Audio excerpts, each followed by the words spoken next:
Hampir 10 jam, jalur lintas Sumatera penghubung Tarutung Sibolga tidak bisa dilalui akibat tertutup material longsor. Untuk membuka jalur, petugas menggunakan 2 unit alat berat. Alat berat juga digunakan untuk mengevakuasi mobil yang masuk ke sungai akibat hantaman longsor. Akibat longsor ini, 3 orang sekeluarga tewas. Tidak hanya itu, 7 unit mobil ikut terimbas longsor dari bukit setinggi 50 meter. 1 rumah warga rusak. Longsor ini melibatkan 7 kendaraan yang terseret, ya, sampai terbawa ke arus sungai. Dari kejadian ini ada korban, ya, kesehatan korban 3 orang, korban 2 dewasa 1 anak-anak. Sebelumnya, hujan deras mengguyur kawasan tersebut yang mengakibatkan pohon tumbang menutupi bahu jalan. Sejumlah mobil terjebak akibat macet pada jam 5 sore dan terjadi longsor dari bukit yang menghantam mobil tersebut.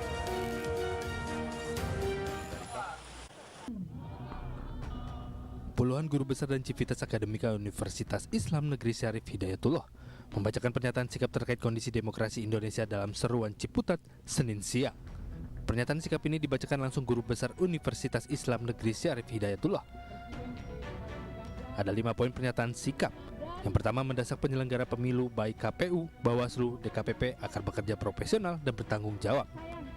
Kedua, mendesak Presiden dan aparat negara untuk bersikap netral dan menjadi pengayom bagi seluruh kontestan pemilu. Ketiga, mendesak Presiden agar sungguh-sungguh mengelola pemerintah untuk kepentingan nasional, bukan untuk kepentingan keluarga atau kelompok. Keempat, pengelolaan keadaban atau akhlak demokrasi seperti tidak dipandang sekedar perangkat aturan tertulis. Dan yang terakhir, mendesak kepolisian bersikap independen dan menjalankan tugas secara profesional. Presiden sebagai kepala negara berkewajiban untuk menjaga dan menjadi contoh bagaimana keadaban, akhlak, berdemokrasi itu menjadi laku kehidupan bernegara. Polri adalah alat negara untuk menegakkan hukum dan ketertiban, bukan alat presiden. Maka dan oleh karena itu, Polri sudah seharusnya bekerja untuk kepentingan bangsa dan negara, bukan untuk kepentingan pemerintah atau pihak-pihak tertentu.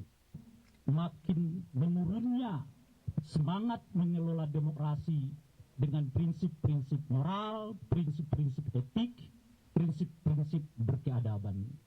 Demokrasi dipandang hanya semata-mata urusan boleh dan tidak boleh, bukan urusan baik dan tidak baik.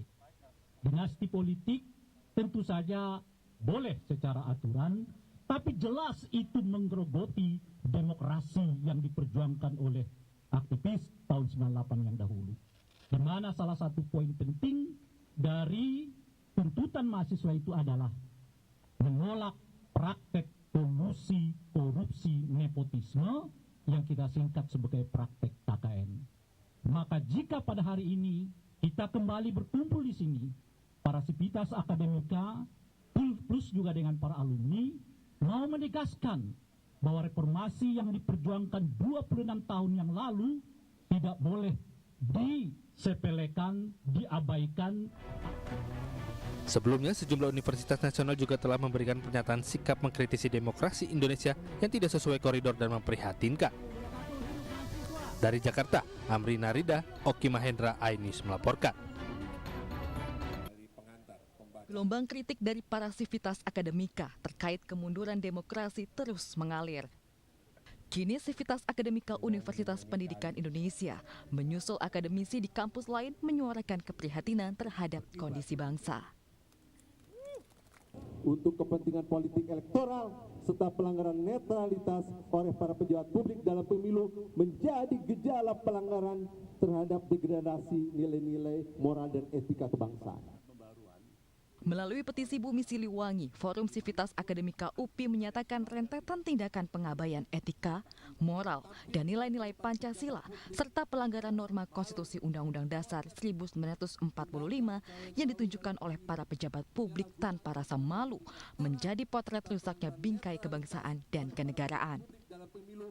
Ada 6 nilai etika moral yang harus dijunjung. Satu di antaranya adalah respect for others. Semua kontestan demokrasi ini ada 3. Semuanya harus kita hormati, diberikan hak yang sama. Maklumat kebangsaan juga turut disuarakan oleh para guru besar Universitas Muhammadiyah Surakarta atau UMS. Pemimpin pemerintahan dan aparatur hukum untuk menegakkan supremasi hukum dengan tidak menyalahgunakan hukum untuk kepentingan politik. Ada 8 poin dalam maklumat kebangsaan yang dibacakan mantan Ketua Komisi Yudisial Profesor Aidul Fitri Syada Azhari di depan Gedung Siti Walidah UMS Solo. Gerakan para guru besar, gerakan dunia akademis yang tidak terkoneksi dengan misalnya koalisi masyarakat sipil tertentu ya, atau gerakan di luarnya tidak. Jadi murni berangkat dari pertimbangan atau diskusi internal kampus. Aidil juga menegaskan maklumat kebangsaan para guru besar UMS tidak dalam posisi mendukung paslon tertentu, melainkan murni aktualisasi dari nilai-nilai akademis dan intelektual. Tim Liputan iNews melaporkan.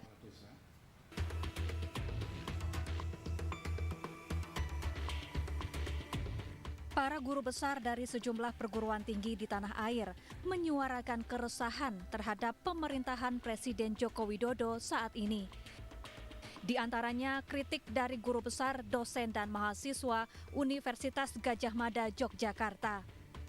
Mereka berkumpul di Balairung UGM dan membacakan petisi yang menilai tindakan Presiden Jokowi yang merupakan alumni UGM telah menyimpang. Mereka pun meminta agar Jokowi kembali pada koridor demokrasi. Petisi untuk Presiden Joko Widodo juga disampaikan puluhan guru besar, dosen dan mahasiswa Universitas Islam Indonesia Yogyakarta. Lewat petisi berjudul Indonesia Darurat Kenegarawanan, mereka menyampaikan keprihatinan atas kondisi pemerintahan Jokowi belakangan ini. Mereka pun menegaskan petisi ini dibuat bukan sebagai partisan, namun murni bentuk keprihatinan.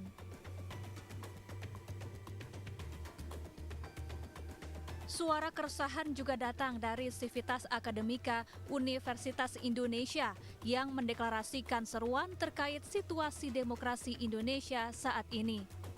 Ada 4 poin yang disampaikan, salah satunya menyerukan agar seluruh perguruan tinggi mengawasi dan mengawal pelaksanaan pemungutan serta penghitungan suara.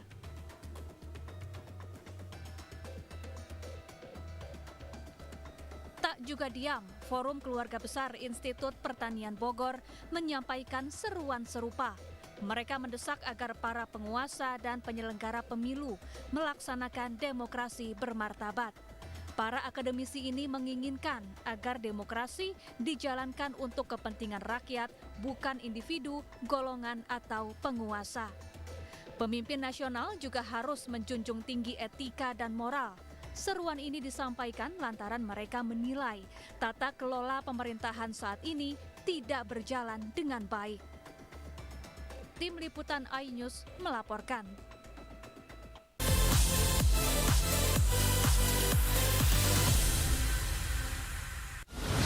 Menyoroti kecurangan.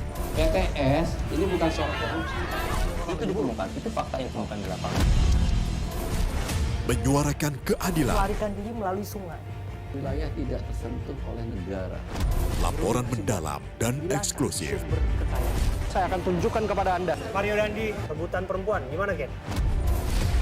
AB Plus setiap minggu pukul 8 pagi di iNews.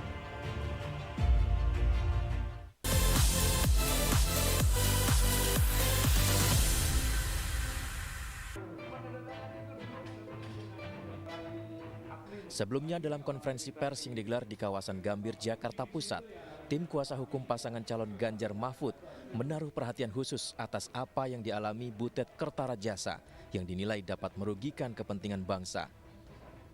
Dukungan ini juga disampaikan oleh tim hukum Paslon 1 Anies Muhaimin. Sementara itu, ternyata Ketua Umum Relawan Projo yang juga Menkominfo Budi Aris Setiadi mendapatkan pesan dari Presiden Joko Widodo yang meminta untuk mencabut pelaporan Butet ke polisi oleh relawannya. Presiden berpesan supaya para relawannya tidak membuat keramaian di publik. Hal ini pun mendapat reaksi dari Butet Kertarajasa Ia mengucapkan terima kasih, tapi juga meminta relawan Jokowi jangan sibuk mencari muka kepada Presiden. Dan pencabutan pelaporan jangan cuma untuk dirinya, tapi juga untuk seluruh pihak yang tengah diselidiki polisi, padahal ingin menegakkan demokrasi dan konstitusi. Terima kasih Mas Budi Ari, Menkominfo, yang telah memerintahkan kepada relawan di Jogja untuk mencabut laporan ke polisi atas pembacaan pantun saya tempo hari. Itu menurut berita karena Mas Budi itu memenuhi perintah Presiden Jokowi, karena memang itu tidak penting untuk dilaporkan. Perintah Pak Jokowi itu bermakna juga supaya relawan-relawan itu jangan cuma sibuk menjilat, jangan sibuk cari muka kepada Presiden. Stop cari muka.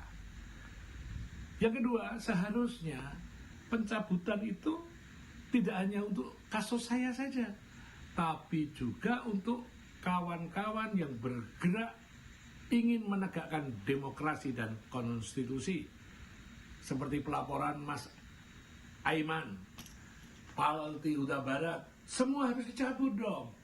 Guru-guru besar perguruan tinggi di Indonesia, jangan dilecehkan bahwa mereka sedang mendongkrak elektoral paslon tertentu. Tidak, semua orang itu termasuk saya adalah orang-orang yang mengapresiasi seluruh pencapaian Pak Jokowi. Sebelumnya pelaporan dibuat oleh relawan Projo, sedulur Jokowi, dan arus bawah Jokowi ke Polda Daerah Istimewa Yogyakarta terhadap Butet Kertarejasa lantaran ia dianggap menghina Presiden Joko Widodo. Tim Liputan iNews melaporkan. Aturannya antara budaya dan birokrasi, maka sikap birokrat. Birokrat itu cukup fasilitasi saja, dan para pelaku seni budayawan dialah yang mengerjakan. Maka budaya akan tumbuh dan pemerintah akan bisa melihat bagaimana proses kreatif itu berjalan. Apakah itu nyanyi, apakah itu filmmakers, apakah itu para pencipta, penulis buku, semuanya. Sehingga terhadap mereka perlu dilindungi. Tapi berikan itu kepada mereka agar mereka bisa mengurus sendiri. Kalaulah mereka kemudian berekspresi, pemerintah nggak perlu takut.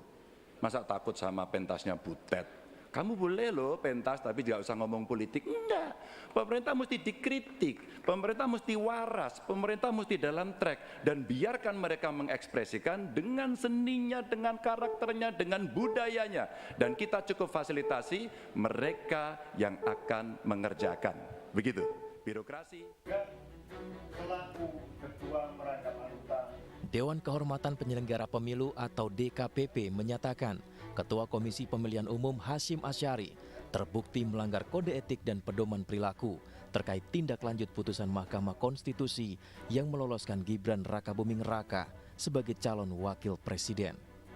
Hasyim Asyari dijatuhi sanksi peringatan keras terakhir, sementara 6 komisioner KPU yakni Agus Melas, Idam Holik, Yulianto Sudrajat, M. Afifuddin, Parsadan Harahap, dan Betty Epsilon dijatuhi sanksi peringatan keras. Terdapat 4 laporan yang memperkarakan pendaftaran Gibran ke KPU sebagai cawapres pada 23 Oktober 2023 lalu. Para pelapor menilai KPU seharusnya mengubah PKPU terlebih dahulu terkait syarat usia capres-cawapres usai keluarnya putusan MK. Membuktikan bahwa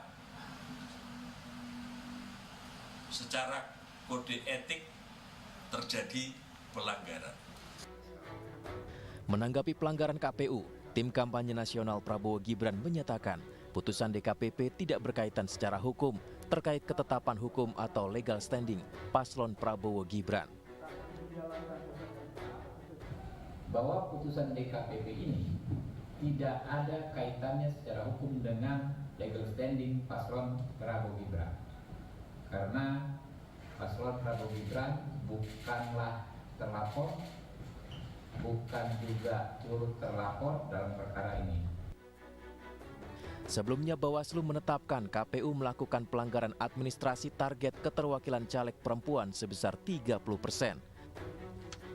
Kini, KPU kembali melakukan pelanggaran dengan memproses pendaftaran Gibran Rakabuming Raka sebagai cawapres sebelum adanya perubahan PKPU. Dari Jakarta, Tim Liputan iNews melaporkan. Konstruksi di Undang-Undang Pemilu itu KPU itu posisinya selalu sebagai terlapor, termohon, tergugat, dan juga teradu.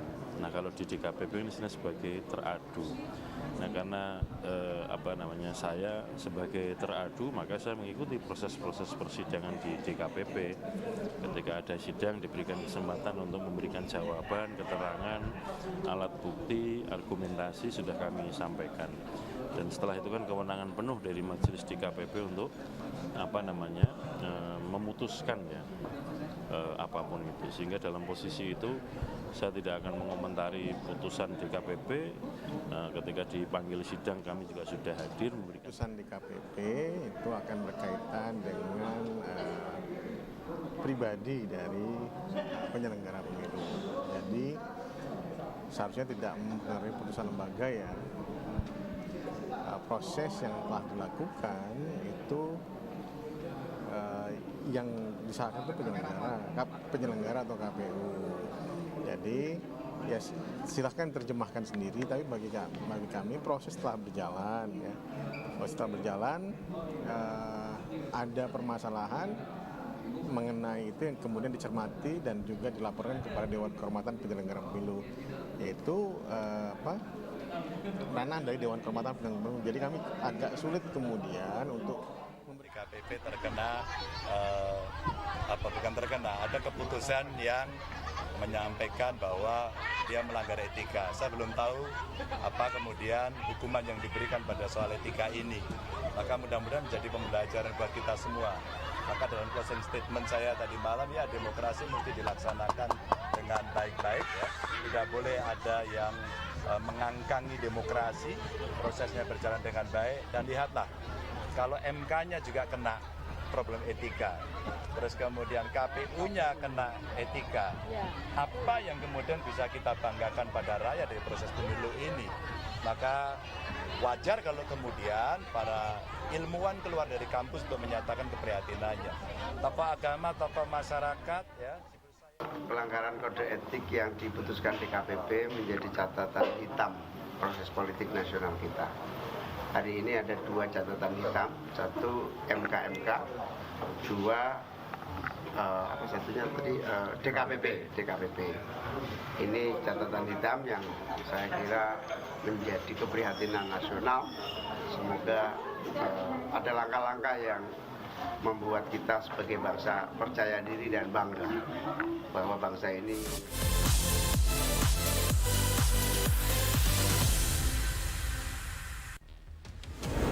CCTV tersebar di seluruh penjuru. Komplotan pencurian mobil, tabrak lalu lintas dan pelanggaran mobil ugal-ugalan menabrak pesepeda. Tragedi-tragedi yang mengerikan. Anak itu berikan bius datang membawa senjata tajam dengan kecepatan yang di luar batas.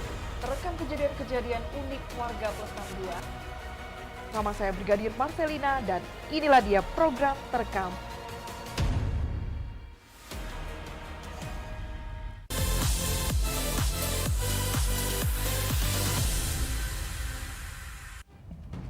Diduga asik membuat konten kereta, AR, pelajar SMP tewas tertabrak kereta di rel perlintasan stasiun Pondok Jati, Matraman, Jakarta Timur. Detik-detik korban tertabrak kereta pun sempat rekam video rekan korban yang sama-sama membuat konten kereta api. Korban pun sempat diperingatkan masinis dari kereta lain yang melintas di jalur sebelahnya dengan membunyikan klakson, namun tak didengarkan korban. Akibatnya AR, warga Pasar Minggu, tewas dengan luka di bagian kepala dan tangan. Jasad korban selanjutnya dievakuasi ke kamar jenazah Rumah Sakit Cipto Mangunkusumo untuk dilakukan autopsi. Berempat dari pagi sampai siang kejadiannya.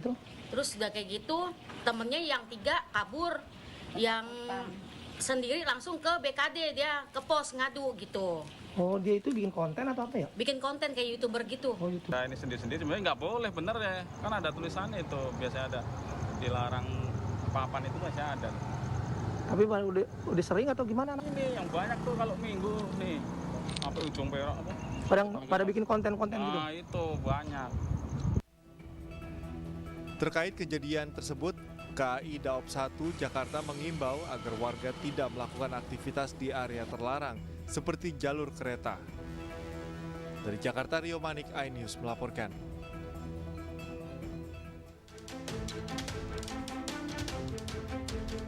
Detik-detik kereta api Malabar relasi Malang-Bandung menabrak sebuah pickup terekam kamera pengawas. Insiden ini terjadi di perlintasan tanpa palang pintu di Desa Aryo Jeding, Kecamatan Rejotangan, Tulungagung. Terlihat kereta menabrak bagian belakang mobil. Menurut Satlantas Polres Tulungagung, supir pickup kurang memperhatikan situasi sehingga tidak mengetahui ada kereta yang akan melintas. Pada waktu itu, Grand Max yang dikendarai oleh saudara A, warga Aryo Jeding, berjalan dari arah selatan hendak melintas rel kereta api tanpa palang pintu ke arah utara. Dan di situ sudah ada penjaganya. Sama penjaga sudah diingatkan untuk berhenti dulu. Tapi dihiraukan oleh pengemudi A tadi, dia tetap melintasi rel kereta api tanpa palang pintu tersebut.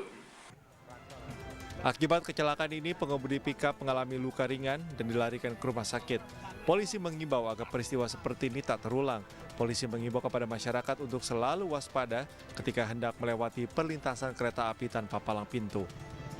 Dari Tulungagung, Jawa Timur, Anang Agus Faisal, iNews melaporkan.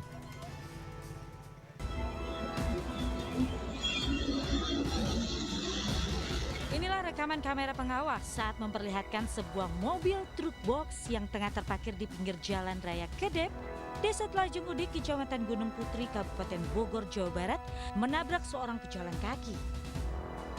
Peristiwa itu berawal saat sang supir meninggalkan mobil hendak belanja di sebuah toko pakaian. Tak lama kemudian mobil box tersebut melaju dengan sendirinya tanpa pengemudi, lalu menabrak seorang pejalan kaki dan nyaris menabrak satu orang lainnya. Seorang remaja sempat terpental dan masuk ke kolong mobil. Beruntung korban selamat namun mengalami luka yang cukup serius di bagian kaki, tangan, dan wajah. Dibantu petugas dan warga sekitar, korban langsung dibawa ke klinik terdekat untuk mendapatkan penanganan medis. Katanya sih dari supirnya diparkir. Kondisinya terrem. Tapi maju sendiri atau gimana? Katanya maju sendiri. Oh, mungkin remnya belum kali ya? Mungkin, cuma kalau dilihat tuh remnya emang belum. Sementara itu, tim unit Gakum Satlantas Polres Bogor langsung melakukan olah tempat kejadian perkara dan memeriksa CCTV di sekitar lokasi guna penyelidikan lebih lanjut. Dari Kabupaten Bogor, Jawa Barat, Cahyat Supriyatna, iNews melaporkan.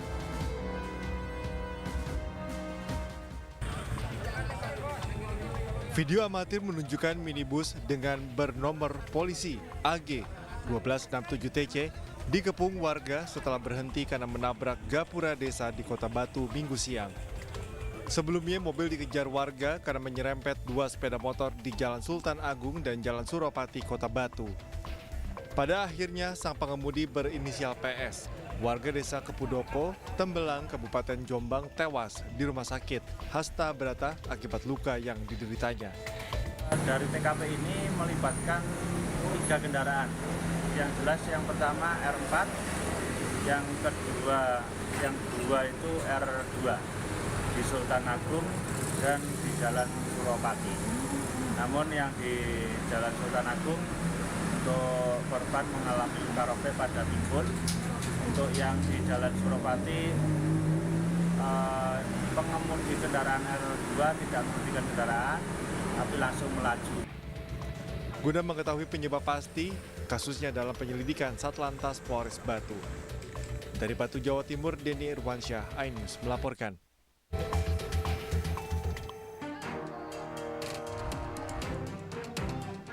Setelah memasuki kota Khan Yunis dan melancarkan serangan mematikan, pasukan IDF mulai mengalihkan fokus serangannya ke Rafah, kota paling selatan di jalur Gaza yang berbatasan langsung dengan Mesir. Di kota ini ratusan ribu warga Palestina berlindung tinggal berdesakan dalam tenda-tenda pengungsi dengan makanan terbatas dan sanitasi yang jauh dari memadai. Truk-truk bantuan masuk ke Gaza melalui kota Rafah. Jumlahnya tidak cukup karena disortir ketat pasukan Israel di pos perbatasan.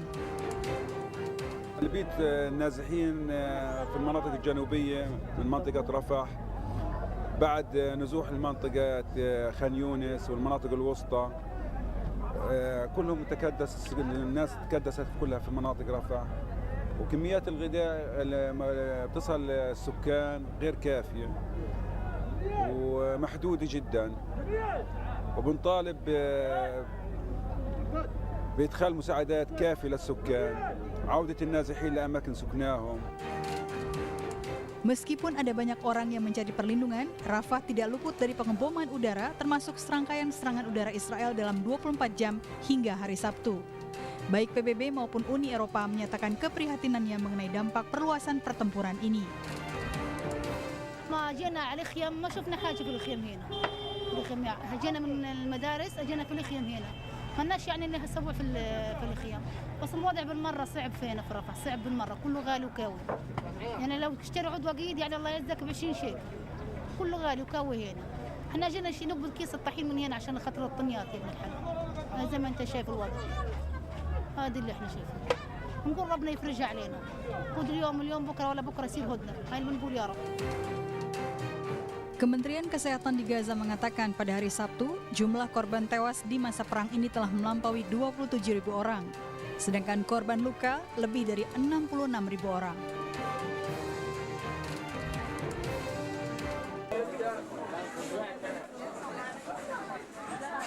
Rumah sakit Al-Aqsa terus menerima para korban luka dan korban tewas di tengah kekurangan pasokan yang parah. Staf rumah sakit memperingatkan, jika situasi ini terus berlanjut, maka laboratorium bisa ditutup sepenuhnya.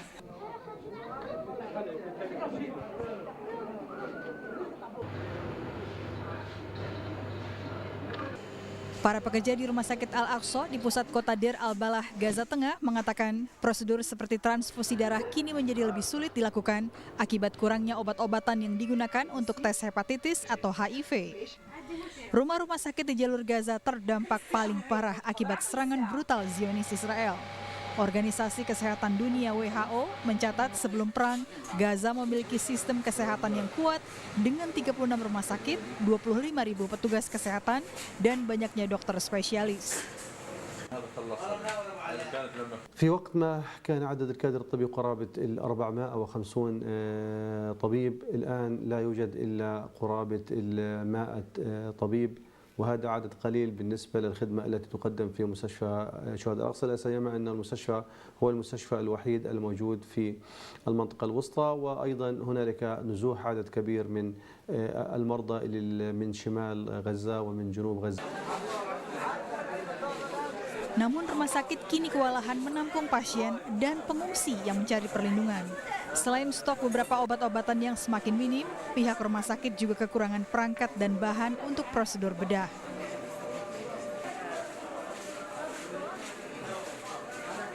هنالك نقص شديد جدا في المواد التشغيلية للأجهزة، الأجهزة متوفرة ولكن المواد التشغيلية تنفذ، يعني 4 شهور لم يدخل أي شيء، يعني مخزون استراتيجي في مخازن وزارة الصحة بالنسبة للمختبرات قد انتهى نهائيا. يعني فحص CBC مثلا وهو أهم فحص، يعني كل مريض بيجي على المستشفى لابد أن يعمل فحص CBC. للأسف يعني اليوم احنا نفذ. تمام، هذه المحاليل انتهت، يعني لا نستطيع العمل بها. Rumah Sakit Martir Al-Aqsa adalah pusat kesehatan utama di wilayah jalur tengah Gaza. Ayat Al-Jabri, Direktur Rumah Sakit Al-Aqsa mengatakan, rumah sakit kini kekurangan tempat tidur, kasur, dan selimut.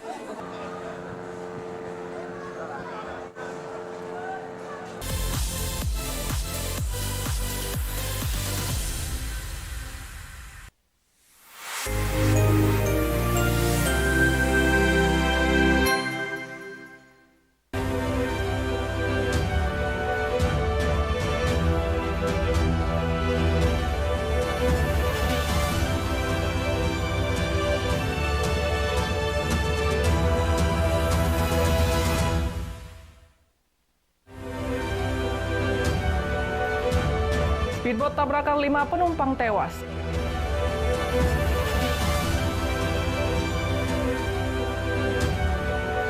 Oknum caleg digerebek warga.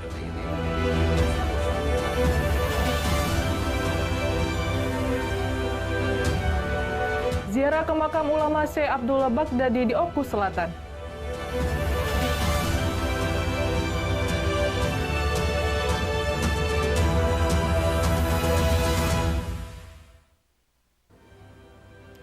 Selamat pagi, apa kabar pemirsa? Kembali Ainews Sumsel menjumpai Anda hari Selasa 6 Februari 2024. Sejumlah informasi menarik telah kami siapkan untuk Anda bersama saya Berlia Indriani. Inilah Ainews Sumsel selengkapnya.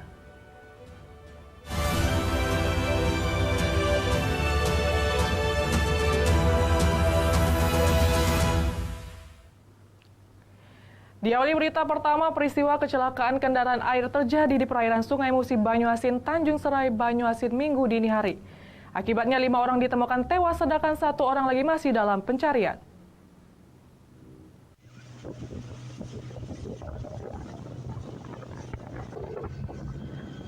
Tabrakan kendaraan air ini terjadi antara speedboat Sinar Agung yang membawa 9 orang penumpang serta membawa seorang jenazah balita Ica 4 tahun. Menabrak perahu getek yang membawa muatan kelapa sekitar pukul 3 Minggu dini hari. Rombongan penumpang speedboat yang dinahkodai Sudarno Sabtu malam bertolak dari dermaga PU Desa Bunga Karang, Kecamatan Tanjung Lago, Kabupaten Banyuasin, tujuan ke Primer 8 Kecamatan Lalan, Kabupaten Musi Banyuasin. Namun saat melintasi perairan Tanjung Serai, Desa Bunga Karang, Kecamatan Tanjung Lago, speedboat menabrak perahu ketek yang dinahkodai oleh Hardi, yang bertolak dari Sungai Bungin, Banyuasin. Akibatnya speedboat Sinar Agung pecah dan tenggelam. Korban meninggal dunia yakni Surya 50 tahun, Winardi 40 tahun, kemudian bidan Puskesmas Karang Agung Ilir Banyuasin yang merujuk pasien Ica yakni Dwi Lestari 29 tahun. Lalu hari Minggu kemarin 2 jenazah ditemukan yakni Ica 4 tahun dan Eko. 5 korban lain selamat. Total korban yang 3 sudah diketemukan tapi kondisi meninggal dunia dan 3 orang termasuk 1 jenazah ini saat ini belum diketemukan. Jadi korban yang masih dalam pencarian yaitu 3 orang dan kecelakaan air antara kapal penumpang dengan speed 40 PK dengan kapal motor pengangkut barang itu pengangkut kelapa. Tadi malam sekitar jam 1-an. Untuk korban ada berapa banyak, Bang? Untuk korban ada 11 orang. Alhamdulillah untuk korban yang selamat ada 5 orang. Dan saat ini lagi dilakukan pencarian. Hingga Senin kemarin, tim gabungan dipimpin Basarnas Palembang masih melakukan pencarian korban atas nama Gunadi. Dari Banyuasin, Ahmad Saiful, Ainews melaporkan. Sementara itu, seorang oknum calon anggota legislatif DPRD Oku berinisial H, warga desa Muara Saleh, Kecamatan Muara Jaya, Kabupaten Ogan Komering Ulu, digerebek warga di Kelurahan Kemelak, Oku. Oknum caleg tersebut serumah dengan seorang wanita diduga tanpa ikatan pernikahan.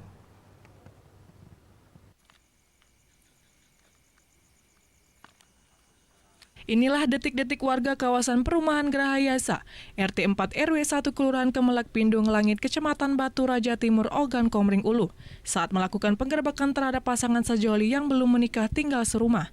Sang pria merupakan seorang caleg di Dapil 2 Oku. Dari hasil penyelidikan warga, oknum caleg tidak memiliki dokumen pernikahan yang sah, namun telah tinggal serumah sehingga membuat warga resah. Diketahui oknum caleg itu tinggal serumah dengan sang wanita berinisial Z, berumur 27 tahun, tercatat sebagai warga desa Bunglai, Kecamatan Kedaton, Peninjauan Raya. Kedua pasangan itu telah membeli rumah di Kelurahan Kemelak Bindung Langit dan tinggal serumah sejak 1 bulan terakhir. Warga mengaku timbul kecurigaan bermula ketika 3 hari lalu Zelin yang kala itu berkunjung ke rumah itu dan sempat berbincang kepada warga setempat dan menitipkan anaknya kepada warga, lalu memberikan keterangan jika anaknya berstatus janda. Warga sempat adu mulut dan bersitegang dengan kedua pasangan sejoli yang bersikeras mereka telah menikah dengan menunjukkan surat nikah siri diduga palsu. Warga memanggil tokoh agama untuk memberikan keterangan terungkap surat nikah yang ditunjukkan oknum caleg itu tidak sah secara agama maupun negara.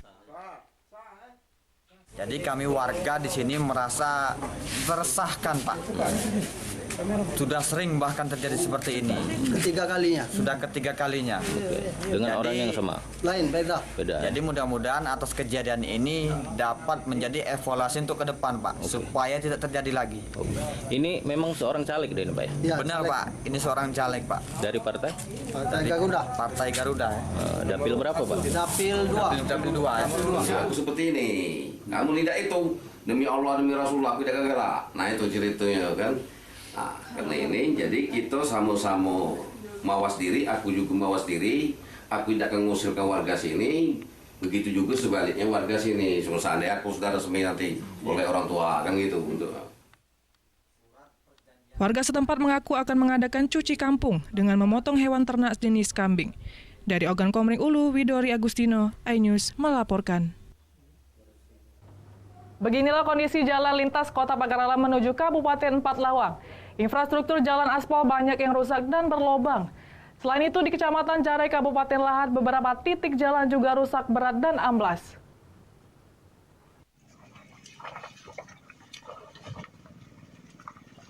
Pengendara kendaraan roda 4 dan roda 2 yang akan melintas di jalan lintas Pagar Alam Empat Lawang harus berhati-hati dengan kondisi jalan di beberapa titik tertentu. Pasalnya jalan banyak yang berlubang, tergenang air sehingga laju kendaraan yang melintas harus pelan dan ekstra hati-hati. Jalan lintas Provinsi Pagar Alam Empat Lawang juga merupakan jalan lintas antar provinsi menuju ke Bengkulu. Kini aktivitas warga dan pengendara terganggu, bahkan sering terjadi kecelakaan lalu lintas. Ruas jalan juga banyak yang amblas, sehingga sangat membahayakan pengguna jalan yang melintas. Anggota DPRD Lahat mengatakan sangat prihatin dengan kondisi jalan. Sebenarnya wakil rakyat yang sering mengusulkan perbaikan namun belum digubris pemerintah. Pusat nasional berharap kepada pemerintah pusat dalam ini Kementerian PU bahkan Bapak Presiden untuk memperhatikan daerah kita, daerah Lahat, Pagar Alam, Empat Lawang ini. Nah, ini jalan sentral, jadi masyarakat cepat ditindaklanjuti, dibangun cepat.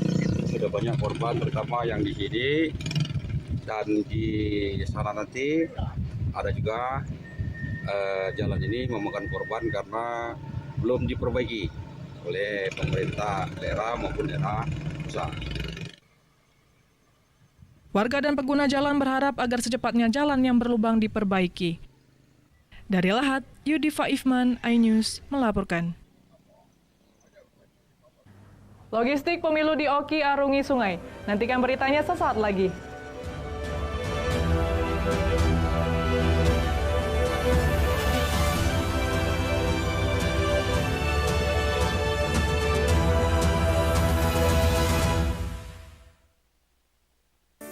Saudaraku, masyarakat Sumatera Selatan, mari kita bangun Indonesia bersama Partai Amanat Nasional nomor urut 12. Demi kemajuan Sumatera Selatan, saya akan berjuang keras membawa aspirasi masyarakat Sumatera Selatan.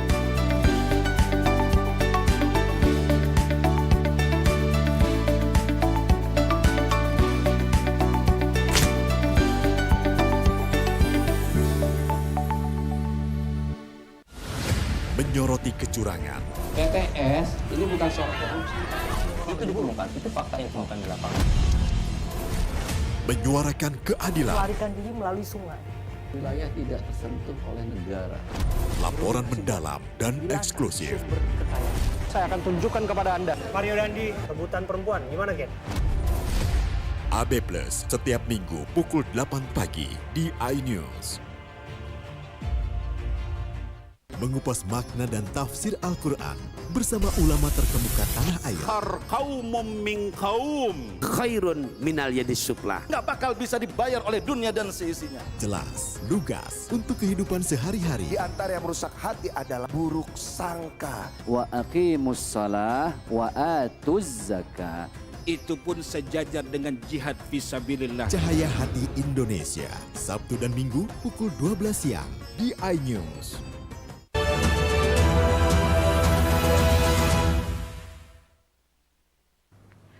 Pemirsa, di Kabupaten Ogan Komering Ilir ada beberapa kecamatan termasuk daerah perairan yang sulit dijangkau.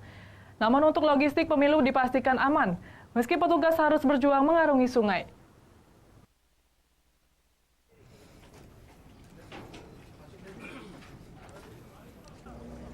Salah satu daerah perairan terjauh di Kabupaten Oki yakni Air Sugihan. Untuk menuju lokasi tersebut hanya bisa ditempuh dengan menggunakan jalur sungai dan udara. Perahu ketek dan speedboat menjadi sarana transportasi utama untuk dapat menuju lokasi. Bahkan dari pusat ibu kota Kabupaten Oki memakan waktu sekitar 5 jam perjalanan. Derasnya arus sungai akan menjadi tantangan terbesar dalam pelaksanaan pemilu 2024, terutama saat pendistribusian logistik. Namun kekhawatiran tersebut dipastikan aman meski harus berjuang mengarungi sungai.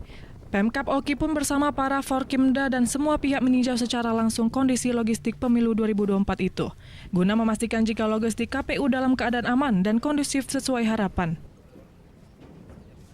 Nah, jadi tadi kami sudah tinjau, sambil lewat sudah kami petakan, sudah kami lihat kondisi jalan yang akan dilalui untuk mengatur logistik pada saat pemilu dan juga nanti pada saat setelah selesai pemungutan suara. Alhamdulillah kami lihat bahwa secara fisik itu tidak ada hambatan. Masyarakat diminta untuk ikut mensukseskan pemilu 2024 agar berjalan aman, lancar, dan kondusif. Laporkan jika ada hal-hal yang mengganggu Kamtibmas. Dari Oki Fitriaidi, iNews melaporkan.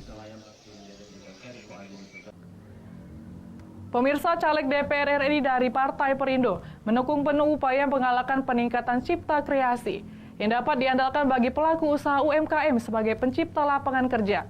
Bersama para pelaku UMKM generasi muda Andi Asmara menggelar aksi nyata Festival UMKM bersama Gen YZ. Tumbuh bersama. Awal sekali membangun. Caleg DPR RI dari Partai Perindo Andi Asmara terus menjalin kebersamaan dan kekeluargaan bersama masyarakat, terutama kaum generasi Z. Partai Perindo yang ditetapkan KPU bernomor urut 16 pada kertas suara pemilu 2024 sebagai partai modern yang peduli rakyat kecil. Gelar festival aksi nyata peningkatan daya saing UMKM. Caleg DPR RI Andi Asmara menjadi penyokong utama dalam festival UMKM bagi kaum milenial untuk menumbuh kembangkan peningkatkan kualitas para pelaku usaha kaum muda sebagai pencipta lapangan kerja baru.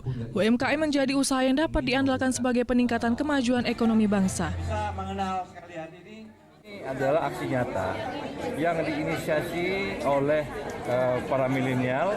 Dan ini berkaitan sekali dengan Partai Perindo, karena Partai Perindo itu sangat menjunjung, sangat ingin sekali menciptakan lapangan kerja baru, khususnya adalah entrepreneur yang baru dan juga UMKM dan pebisnis milenial yang mereka besok lusa akan menggantikan kita sebagai generasi emas, generasi penerus Indonesia.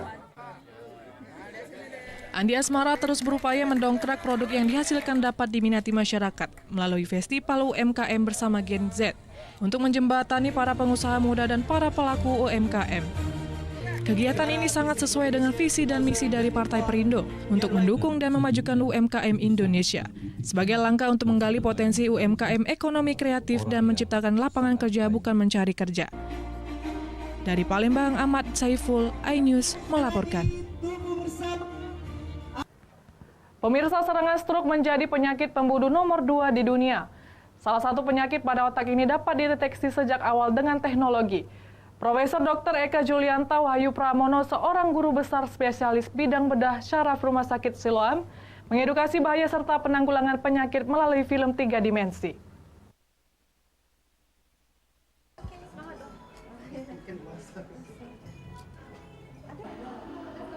Dalam mengedukasi pentingnya pencegahan serta penanggulangan penyakit stroke, Rumah Sakit Siloam Sriwijaya Palembang mengajak masyarakat untuk menonton film dokumenter bahayanya penyakit pada otak di Sinepolis Palembang Icon Mall Sabtu pagi. Film dengan tampilan 3 dimensi, para penonton dibagikan kacamata 3 dimensi yang membuat penonton seolah-olah ikut berada di ruang operasi. Terlihat film tersebut menampilkan kehebatan otak manusia serta operasi pasien sebagai pencegahan serangan stroke. Film dokumenter 3 dimensi bertema Cinema Brain Education merupakan hasil karya Profesor Eka Julianta Wahyu Pramono, seorang guru besar spesialis bidang bedah syaraf dan dokter di Rumah Sakit Siloam. Film berdurasi 60 menit tersebut dipersembahkan kepada masyarakat untuk mengedukasi bahayanya penyakit-penyakit yang ada di otak, salah satunya tumor otak dan stroke. Melalui film tersebut, Prof. Eka mengajak masyarakat Palembang untuk mendeteksi dini penyakit di dalam otak dan rajin untuk mengecek kesehatan di Palembang. Pencegahan dan penanggulangan penyakit pada otak dan stroke sudah biasa dilakukan di Rumah Sakit Siloam Sriwijaya Palembang. Kita menyaksikan ribuan pasien stroke setiap hari sampai setahun dan kita tahu persis. Sehingga kita sendiri juga berusaha jangan sampai stroke. Maka dengan menggandeng Dr. Bona dan yang lain-lain mestinya pelaku usaha kesehatan di Palembang, bagaimana membuat check up itu harganya pokoknya visible sehingga masyarakat itu merasa bisa untuk check up, kan begitu. Jadi segala macam penyakit pada otak udah pasti dampaknya dahsyat. Siloam Sriwijaya tuh sekarang kategorinya sudah rumah sakit stroke ready, artinya siap menangani pasien stroke. Jadi secara fasilitas, secara SDM, secara ruangan kita itu fasilitas yang siap menangani pasien stroke di Palembang, Sumatera Selatan. Kita juga ada tim dengan Dr. Roni spesialis bedah saraf, kita punya coach stroke ya, ada bedah sarafnya, ada spesialis sarafnya, kedokteran fisik dan rehabilitasi. Hari ini amazing banget ya, saya seperti di dalam ruang bedah, saya lihat benar-benar 3 dimensi bagaimana dokter membedah otak manusia. Dari situ kita benar-benar mengerti ternyata stroke itu perlu diatasi sejak dini. Kalau tidak diatasi sejak dini akan merepotkan keluarga. Yang paling parah mungkin bisa ke arah ke Alzheimer. Dengan adanya edukasi kesehatan serta penyakit pada otak melalui film ini, diharapkan masyarakat akan lebih sadar untuk melakukan pencegahan dengan mendeteksi dini. Dari Palembang, Daeng Daus, iNews melaporkan. Ziarah ke makam ulama Syekh Abdullah Baghdadi di Oku Selatan. Informasinya sesaat lagi.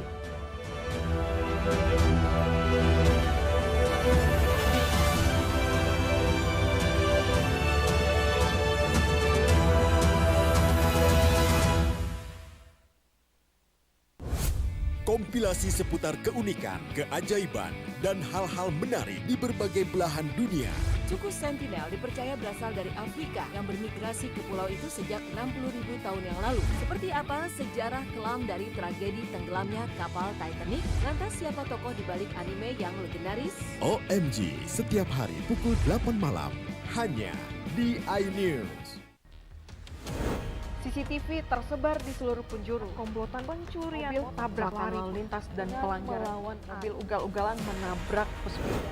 Tragedi-tragedi yang mengerikan. Anak itu berikan bius, datang membawa senjata tajam dengan kecepatan yang di luar batas. Terekam kejadian-kejadian unik warga Plus 62. Nama saya Brigadir Marcelina dan inilah dia program Terekam.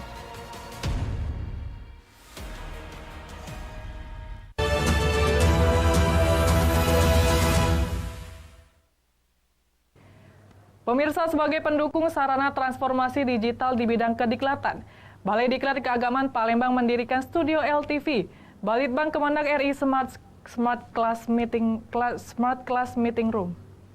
Pada peresmian Beautifikasi Room BDK Open Ceremony ini, upaya mempermudah semua sarana yang berbasis digital, mandiri dan mampu menjangkau jumlah yang lebih banyak. Balai Diklat Keagamaan Palembang mendirikan studio LTV Balitbang Kemendag RI Smart Class Meeting Room, bertempat di Jalan Macan Kumbang, Demang Lebar Daun, Kecamatan Ilir Barat 1, Palembang. Keberadaan studio LTV ini merupakan brand smart pengembangan digital yang diharapkan semua balai diklat keagamaan di seluruh Indonesia untuk terus melakukan inovasi, salah satunya dengan memperkuat layanan digital. Kesannya agar semua BDK memberikan ini sebagai sebuah benchmark pertama untuk pengembangan digital. BDK di seluruh Indonesia harus melakukan beberapa inovasi, salah satunya dengan memperkuat layanan digital.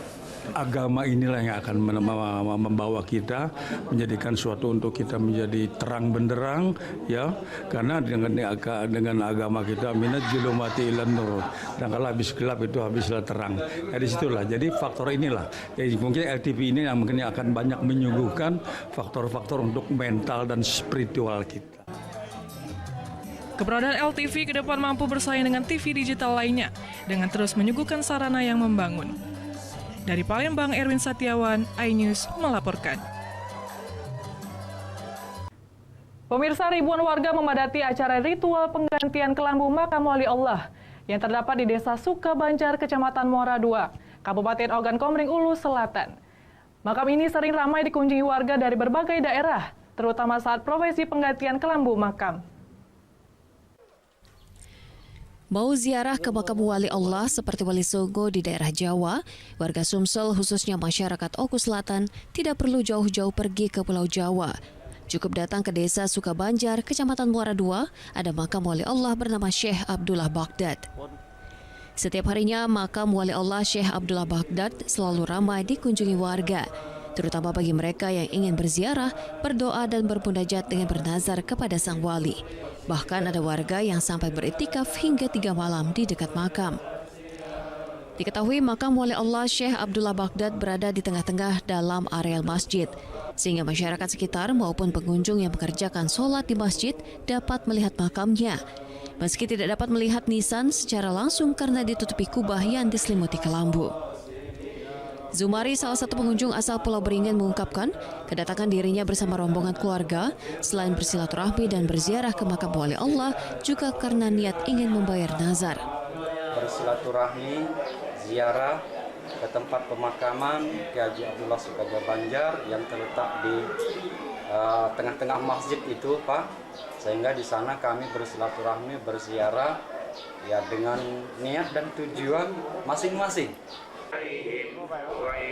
Di tempat yang sama, Kepala Desa Sukabanjar Zulfakar menuturkan bila makam Wali Allah Syekh Abdullah Baghdad sudah lama diziarahi oleh para pengunjung dari berbagai daerah seperti Aceh, Riau, Jakarta, Pulau Jawa, bahkan pernah ada dari Kalimantan dan Sulawesi. Menurut Zulfakar, prosesi kegiatan pergantian kelambu ini merupakan acara turun-temurun yang sudah rutin dilakukan setiap tahun sekali diselenggarakan oleh para keturunan Syekh Abdullah Baghdad. Dengan sendirinya di Desa Sukabanjar ini karena mereka mendengar ada kegiatan sedekah kampung mengganti kelambu, yaitu almarhum Kiai Haji Abdullah Baghdad di Masjid Desa Sukabanjar. Dari Oku Selatan, Teddy Hedrawan, iNews melaporkan. Pemirsa, informasi tadi sekaligus mengakhiri iNews Sumsel pada 6 Februari 2024. Terima kasih atas kebersamaan Anda. Saya Berlia Indriani. Selamat pagi dan sampai jumpa.